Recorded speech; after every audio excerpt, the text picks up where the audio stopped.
Hello दोस्तों, प्रणाम। मैं सुमन गुप्ता अपने यूट्यूब चैनल पर आप सभी का स्वागत करती हूँ। सावन के पावन महीना बलम शिव चर्चा करा दन हो। सावन के पावन महीना बलम शिव चर्चा करा द हो।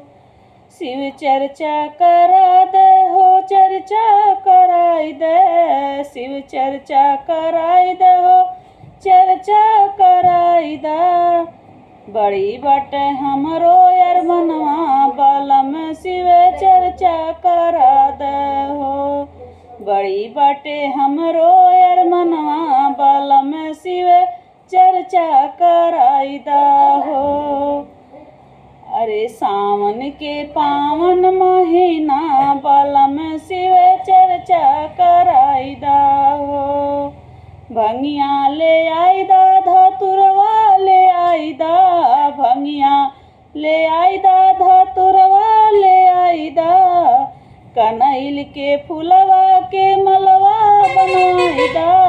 कनैल के फुलवा के हरवा ले आई दा। पूरा कर दिया हमरो सपनवा बलम शिव चर्चा कराई दा हो।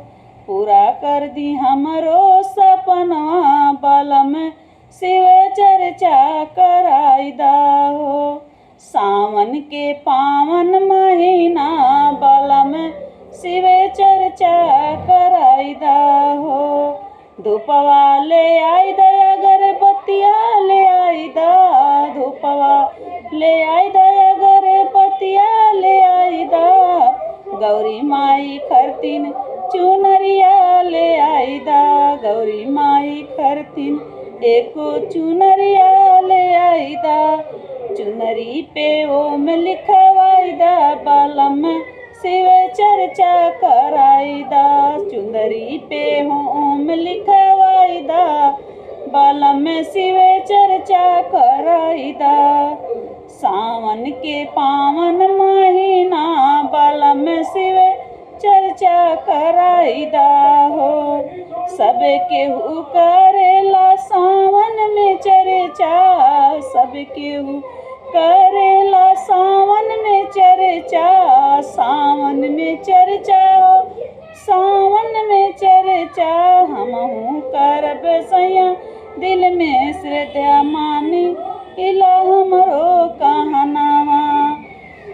बलम शिव चर्चा कराई दा हो। हमहू करब सैया दिल में बाटे श्रद्धा।